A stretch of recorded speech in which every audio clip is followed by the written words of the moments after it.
കുട്ടികളുടെ പഠന മികവിൽ രക്ഷകർത്താക്കൾക്കുള്ള പങ്ക് എന്നതിൻ്റെ 3-ാം ഭാഗമാണ് ഇന്ന് ഞാൻ പറയാനായി പോകുന്നത്. ഞാൻ Anitha, counselling psychologist and parenting coach. കഴിഞ്ഞ 2 വീഡിയോകളിലായി നാം ഈ വിഷയത്തെക്കുറിച്ച് കുറച്ച് കാര്യങ്ങൾ പറയുകയുണ്ടായി. അതൊന്ന് ഞാൻ സമ്മറൈസ് ചെയ്യാം. ആദ്യമായിട്ട് നമ്മൾ പറഞ്ഞത് പാരൻ്റൽ ഇൻവോൾവ്മെൻറ്റിനെ കുറിച്ചാണ്. Setting expectations, modelling behaviour, providing resources, ഇതിനെയൊക്കെ കുറിച്ച് നമ്മൾ പറയുകയുണ്ടായി.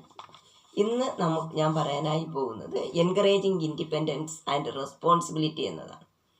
കുട്ടികൾക്ക് സ്വാതന്ത്ര്യവും ചുമതലാബോധവും നൽകണം എന്നുള്ളതിനെക്കുറിച്ചാണ് പറയുന്നത്. ഞാൻ എപ്പോഴും പഠിക്കുക, 100 മാർക്ക് വാങ്ങുക എന്നുള്ള നിർദ്ദേശം മാത്രം കൊടുത്താൽ കുട്ടിക്ക് ജീവിത വിജയത്തിൽ എത്തുവാനായിട്ട് സാധിക്കുകയില്ല. ഒരു വ്യക്തി അക്കാഡമിക് തലത്തിൽ മികവ് പുലർത്തുന്നതോടൊപ്പം തന്നെ ജീവിതത്തിൽ ഉണ്ടാകുന്ന ഉയർച്ച താഴ്ചകളെ നേരിടുവാനുള്ള സ്കില്ലുകൾ പഠനത്തോടൊപ്പം ജീവിതത്തോടൊപ്പം കുട്ടിക്കാലത്തോ മുതൽ തന്നെ അത് വളർത്തിയെടുത്തില്ല എങ്കിൽ ജീവിതത്തിൽ അവർ പരാജയപ്പെടും. ജീവിതത്തിലെ ഉയർച്ച താഴ്ചകൾ വരുമ്പോൾ അവർ കാലിടറി വീഴും. ജീവിതത്തോടവർ സലാം പറഞ്ഞ് ഈ ലോകത്തിൽ നിന്ന് എന്നെ പോയെന്ന് വരാം. അതുകൊണ്ട് കുട്ടികൾക്ക് ഇൻഡിപെൻഡൻസും റെസ്പോൺസിബിലിറ്റിയും നൽകണം. 50% മാർക്ക് വാങ്ങിയാലും നല്ല സ്കിൽ ഉണ്ടെങ്കിൽ, ജീവിത പരാജയങ്ങളെ നേരിടാനുള്ള മനക്കരുത്തുണ്ടെങ്കിൽ അവൻ ജീവിതത്തിൻ്റെ ഉയർച്ചയിലെത്തും. എന്നാൽ 100% മാർക്ക് വാങ്ങിയാലും ഇതൊന്നും അവൻ്റെ ജീവിതത്തിലില്ലെങ്കിൽ അവൻ നന്നേ പരാജയപ്പെടും. ഒന്നേ ദുഃഖിതനായി ദുഃഖം പേറി ജീവിതം കഴിക്കേണ്ടി വരും, അല്ലെങ്കിൽ ആത്മഹത്യ എന്നത് തിരഞ്ഞെടുക്കേണ്ടി വരും. അതുകൊണ്ട് മാർക്ക് മാത്രമല്ല, മറ്റുള്ള സ്കില്ലുകളും ഡെവലപ്പ് ചെയ്യാൻ നമ്മൾ കുട്ടികളെ പഠിപ്പിക്കണം. അവർക്ക് വേണ്ടി തീരുമാനങ്ങൾ എടുക്കുമ്പോൾ അവരുടെ ആഗ്രഹങ്ങളും അവരുടെ പൊട്ടൻഷ്യലും അവരുടെ സ്കില്ലും എല്ലാം നമ്മൾ പരിഗണിക്കണം. നമുക്കൊരു കാലത്ത് നേടാൻ കഴിയാത്തത് അവർ നേടണമെന്ന് നമ്മൾ വാശി പിടിച്ചാൽ നടക്കില്ല. ഞാനും നിങ്ങളും ഒന്നും വളർന്നതും പഠിച്ചതുമായിട്ടുള്ള കാലഘട്ടമോ ആ യുഗത്തിലോ അല്ല. ഇത് ടെക്നോളജിയുടെ കാലഘട്ടമാണ്. കുട്ടികളിൽ സ്കില്ലുണ്ടെങ്കിൽ മാത്രമേ അവർക്ക് ഇനി മുന്നോട്ട് ജീവിക്കുവാനായിട്ട് സാധിക്കുകയുള്ളൂ. അതുകൊണ്ട് കുട്ടികൾക്ക് നല്ല പരിശീലനം ജീവിതത്തിൽ നൽകേണ്ടത് രക്ഷകർത്താക്കളുടെ കടമയാണ്. ഉത്തരവാദിത്ത ബോധം അവർക്ക് നൽകണം. ഫോർമൽ സ്കിൽ 4 വയസ്സ് മുതൽ പഠിപ്പിച്ചു തുടങ്ങണം. സ്വന്തമായി കുളിക്കാനും നനയ്ക്കാനും ബ്രഷ് ചെയ്യാനും പുസ്തകങ്ങൾ അടുക്കി വയ്ക്കാനും സ്വന്തം വസ്ത്രങ്ങൾ ക്ലീൻ ചെയ്യാനും സ്വന്തം ഇരിപ്പിടം വൃത്തിയായിട്ട് സൂക്ഷിക്കാനും ഒക്കെയുള്ള പരിശീലനം കുട്ടികൾക്ക് നൽകണം. കഴിച്ച പാത്രങ്ങൾ ക്ലീൻ ചെയ്യുവാനുള്ള പരിശീലനം ആൺകുട്ടിയെന്നോ പെൺകുട്ടിയോ എന്നുള്ള വ്യത്യാസം കൂടാതെ നൽകേണ്ടത് അത്യാവശ്യമാണ്. വിശപ്പുള്ളവർ, ആഹാരം കഴിക്കേണ്ടവർ അവരവരുടെ പാത്രം ക്ലീൻ ചെയ്യേണ്ടത് അത്യാവശ്യമായിട്ടുള്ള കാര്യമാണ്.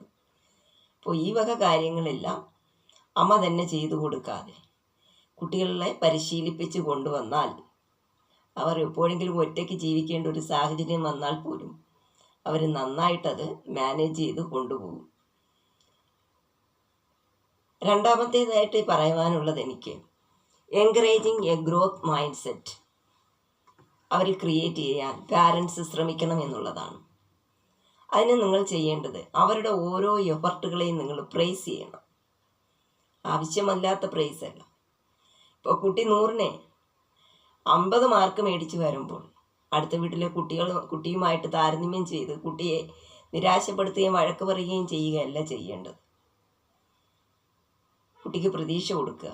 നിനക്ക് ഇത്രയും മാർക്ക് വാങ്ങുവാൻ പറ്റില്ല, നീ വളരെ കുറച്ച് മാത്രമാണ് പഠിച്ചത്, പക്ഷെ നിനക്ക് ഇത്രയും മാർക്ക് വാങ്ങാൻ പറ്റി. അപ്പോൾ നീ കുറച്ചുകൂടെ സമയം എടുത്ത് പഠിച്ചാൽ, കുറച്ചുകൂടെ നീ മനസ്സ് വെച്ചാൽ നിനക്ക് ഇതിനേക്കാൾ നന്നായിട്ട് പെർഫോം ചെയ്യാൻ പറ്റും എന്നുള്ളൊരു പ്രോത്സാഹനം നിങ്ങൾ കൊടുക്കുകയും 50 മാർക്ക് വാങ്ങിയ ആളെ അടുത്ത പരീക്ഷയിൽ ഒരു 75 മാർക്ക് വാങ്ങുവാൻ തക്ക രീതിയിൽ പ്രാപ്തനാക്കുകയും അതിന് വേണ്ട ഒരു മൈൻഡ് സെറ്റ് അവനിൽ ക്രിയേറ്റ് ചെയ്യുകയും ചെയ്യണം.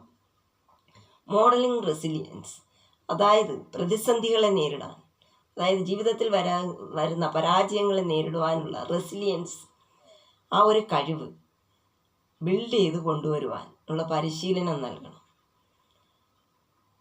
അതിനുള്ള പ്രോത്സാഹനം നൽകണം. അത് എവിടെ നിന്നാണ് കുട്ടി കണ്ടാണ് പഠിക്കേണ്ടത്. പാരൻസ് ജീവിതത്തിൽ ഉണ്ടാകുന്ന പ്രശ്നങ്ങളെ സമചിത്തതയോടെ നേരിടുന്നത് കണ്ട് പരിശീലിക്കുവാണ് ആ കുട്ടികൾ. അപ്പോൾ അതിനുള്ള അവസരങ്ങൾ കുട്ടികൾക്ക് നമ്മൾ നൽകണം. നമ്മുടെ ജീവിതത്തിൽ നമ്മുടെ വീട്ടിലുണ്ടാകുന്ന ബുദ്ധിമുട്ടുകൾ കുട്ടികളും കൂടെ കണ്ട് കേട്ട് അറിഞ്ഞ് അത് വളരുവാനുള്ളൊരു സാഹചര്യം നമ്മൾ രൂപപ്പെടുത്തിയാൽ അവരിലും ഈ ഒരു ക്വാളിറ്റി ഡെവലപ്പ് ചെയ്ത് വരും.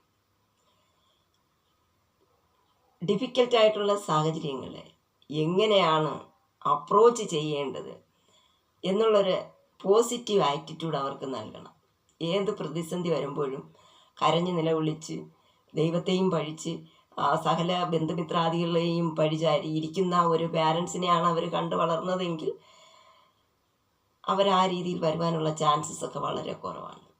എന്നാൽ പ്രശ്നങ്ങളൊക്കെ ജീവിതത്തിലുള്ളത് തന്നെയാണ്.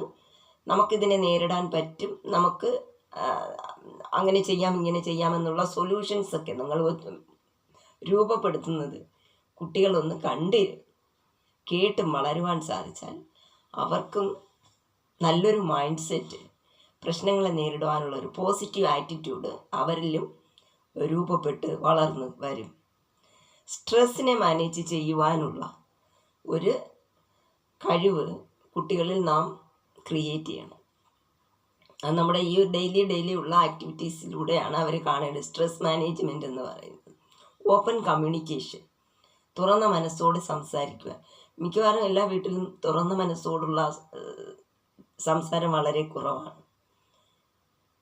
അമ്മമാർ കൂടുതൽ സംസാരിക്കും, അച്ഛൻ വളരെ കുറച്ച് സംസാരിക്കും. ഇതാണ് അവസ്ഥയെന്ന് പറയുന്നത്. അപ്പോൾ എല്ലാവരും കൂടിയിരുന്ന് ഒരുമിച്ച് ഭക്ഷണം കഴിക്കുവാനും ഒരുമിച്ച് സംസാരിക്കുവാനും ഒക്കെ ഉള്ള സമയം കണ്ടെത്തണം. കുട്ടികൾ കുഞ്ഞുനാളിലെ, അതായത് അംഗൻവാടിയിൽ പോയി തുടങ്ങുന്ന സമയം മുതൽ അല്ലെങ്കിൽ പ്ലേ സ്കൂളിൽ പോയി തുടങ്ങുന്ന സമയം മുതൽ അവർ വീട്ടിലോട്ട് വരുമ്പോൾ അവരുടെ കാര്യങ്ങളൊക്കെ ചോദിച്ച് നിങ്ങൾ മനസ്സിലാക്കണം. ഇന്ന് എന്തൊക്കെ നല്ല കാര്യങ്ങൾ നടന്നു, ഇന്ന് സന്തോഷം തന്ന കാര്യങ്ങൾ എന്തൊക്കെയാണ്, എന്തൊക്കെ ഉണ്ട് വിശേഷങ്ങൾ, അവരുടെ കൂട്ടുകാരുടെ കാര്യം, ഇന്ന് എന്തെങ്കിലും കാര്യത്തിന് വിഷമം വന്നോ, എന്തെങ്കിലും പ്രയാസങ്ങൾ നേരിട്ടോ, ഈ കാര്യങ്ങളൊക്കെ നിങ്ങൾ ചോദിച്ച് ചെറിയ ക്ലാസ് മുതൽ ചോദിച്ച് മനസ്സിലാക്കിയാൽ കുട്ടി നിങ്ങളുമായിട്ട് നിരന്തരം വർത്തമാനം പറയാൻ, കമ്മ്യൂണിക്കേഷൻ നടത്തുവാൻ പ്രാപ്തനായിത്തീരും. കുട്ടി ഒന്ന് ഹൈഡ് ചെയ്യില്ല. കുട്ടി എന്തെങ്കിലും പറയുമ്പോൾ അയ്യോ അതെന്താ അങ്ങനെ ചെയ്തതെന്നല്ല, നമ്മൾ വളരെ സമചിത്തതയോടെ കാര്യങ്ങൾ പറഞ്ഞ് നമ്മൾ മനസ്സിലാക്കുവാനായിട്ട് ശ്രമിക്കും. ഇങ്ങനെ വളർന്നു വരുമ്പോൾ കുട്ടിയുടെ വളർച്ചാ ഘട്ടത്തിൽ കുട്ടിക്ക് എന്ത് പ്രയാസം നേരിട്ടാലും നിങ്ങൾക്ക് അറിയാൻ പറ്റും. പ്രത്യേകം എന്തെങ്കിലും ഫിസിക്കൽ അബ്യൂസ്, സെക്ഷൽ അബ്യൂസോ ഒക്കെ കുട്ടികളുടെ ജീവിതത്തിൽ വന്നിട്ടുണ്ടെങ്കിൽ നിങ്ങൾക്കത് കൃത്യമായിട്ട് അറിയാൻ പറ്റും. കാരണം ഓപ്പൺ കമ്മ്യൂണിക്കേഷൻ ഉള്ളത് കൊണ്ട് എല്ലാ ദിവസവും നിങ്ങൾ കുട്ടി വരുമ്പോൾ ചോദിക്കുകയാണ്, മടിയിൽ പിടിച്ചിരുത്തി സന്തോഷിപ്പിക്കുകയും ഫുഡ് കൊടുക്കുകയൊക്കെ ചെയ്യുമ്പോൾ ഇന്ന് സ്കൂളിൽ ഉള്ള നല്ല കാര്യങ്ങൾ, നല്ല അനുഭവങ്ങൾ ചോദിക്കുന്നു. നിങ്ങൾ ഒരു രണ്ട് കാര്യം പറയും, ഇന്ന് നിനക്ക് സന്തോഷം ലഭിച്ച രണ്ട് സംഗതികൾ പറയാൻ പറയുക. അതുപോലെ തന്നെ ഇന്ന് നിനക്ക് വളരെ ഇഷ്ടപ്പെടാത്ത 2 കാര്യങ്ങളും കൂടെ ഒന്ന് എന്നൊക്കെ പറഞ്ഞ് നമ്മൾ ഇവരെ ഒന്ന് പ്രോത്സാഹിപ്പിച്ചാൽ ഈ ഒരു ടോക്കിംഗ് എല്ലാ ദിവസവും ഇങ്ങനെ നിങ്ങൾ ഡെവലപ്പ് ചെയ്ത് കൊണ്ടുവന്നാൽ കുട്ടികൾ ടീനേജ് ആയാൽ പോലും നിങ്ങൾ കമ്മ്യൂണിക്കേഷൻ സ്റ്റോപ്പ് ചെയ്യുകയില്ല. മനസ്സിലായല്ലോ? നിങ്ങളുമായിട്ട് നല്ല കോണ്ടാക്റ്റ് ഉണ്ടാക്കിയെടുക്കുകയും നല്ലൊരു ഹെൽത്തി ആയിട്ടുള്ള റിലേഷൻഷിപ്പിലോട്ട് കുട്ടികൾ വളർന്നു വരികയും ചെയ്യും. ഇനി നല്ല ഹെൽത്തി ലൈഫ് സ്റ്റൈൽ നമ്മൾ കുട്ടികൾക്ക് വേണ്ടി നൽകണം. അതായത് നല്ല ന്യൂട്രീഷൻ ഫുഡ് അവർക്ക് നമ്മൾ നൽകണം.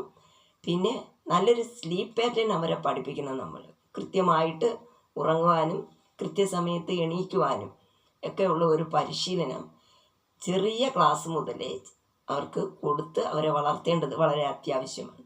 ഫിസിക്കൽ ആക്ടിവിറ്റി അവർക്ക് നന്നായിട്ട് നൽകണം. ഇൻഡോർ ആൻഡ് ഔട്ട്ഡോർ ഗെയിംസ് നൽകണം. ഇന്ന് കുട്ടികളെല്ലാം ഇൻഡോറിലാണ്. ഇൻഡോർ ഗെയിംസ് മാത്രം ആയിപ്പോയാൽ കുട്ടികളിൽ ഏതൊരു സ്കില്ലും ഡെവലപ്പ് ചെയ്യില്ല. അവരെ ബ്രെയിൻ ഡെവലപ്മെൻറ്റും അവരുടെ ഫിസിക്കൽ ആക്ടിവിറ്റിയുമായിട്ട് വളരെയേറെ കണക്ഷനുണ്ട്. നമ്മളെ മൂവബിളായിട്ടാണ് സൃഷ്ടിച്ചിരിക്കുന്നത്. ഈ നേച്ചർ നമുക്ക് മൂവ്മെൻറ്റ് തന്നിട്ടുണ്ട്. അപ്പോൾ മൂവ്മെൻറ്റ് അവരുടെ ഓവറോൾ ഡെവലപ്മെൻറ്റിന് വളരെ അത്യാവശ്യമാണ്. അവർക്ക് ഫിസിക്കൽ സ്റ്റെബിലിറ്റി കിട്ടുവാനും മെൻ്റൽ സ്റ്റെബിലിറ്റി കിട്ടുവാനും അവരിൽ പ്രോബ്ലം സോൾവിങ് സ്കില്ലുണ്ടാകുവാനും കോൺസെൻട്രേഷൻ സ്കില്ലുണ്ടാകുവാനും സ്ട്രെസ് മാനേജ്മെൻറ്റ് ഉണ്ടാകുവാനും അവരിൽ ഉള്ള എല്ലാവിധമായ ക്രിയേറ്റിവിറ്റികൾക്കും ആവശ്യമായിട്ടുള്ളതാണ് അവരിൽ ഫിസിക്കൽ എക്സർസൈസ് എന്ന് പറയുന്നത്. അത് പലവിധമായ പ്ലേയിങ് മെത്തേഡുകളിലൂടെ അവർക്ക് നൽകണം. അവരെ വെറുതെ നിങ്ങൾ വീട്ടിനകത്ത് തളച്ചിടരുത്. അവർ സ്വന്തം വീട്ടിലെ കുട്ടികളുമായിട്ടോ അല്ലെങ്കിൽ അയൽപക്കത്തെ കുട്ടികളുമായിട്ടോ ഒക്കെ കളിക്കുവാനുള്ള അവസരം അവർക്ക് നിങ്ങൾ നൽകണം. വൈകുന്നേരം സ്കൂളിൽ നിന്ന് വന്നാൽ ഒരു അരമണിക്കൂറെങ്കിലും അവർക്ക് പുറത്തിറങ്ങി നിന്ന് കളിക്കുവാനുള്ള അവസരം കുട്ടികൾക്ക് നൽകണം.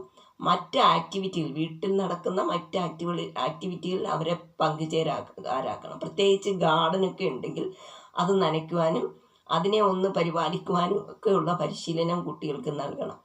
അങ്ങനെ കുട്ടികളെ നിരന്തരം ഉത്തരവാദിത്തമുള്ളവരാക്കി നിങ്ങൾ വളർത്തിക്കൊണ്ടുവരുവാനായിട്ട് ശ്രമിക്കുക. നിങ്ങൾക്ക് എല്ലാവിധമായ നന്മകളും ആശംസിച്ചുകൊണ്ട് നിർത്തുന്നു. നന്ദി, നമസ്കാരം.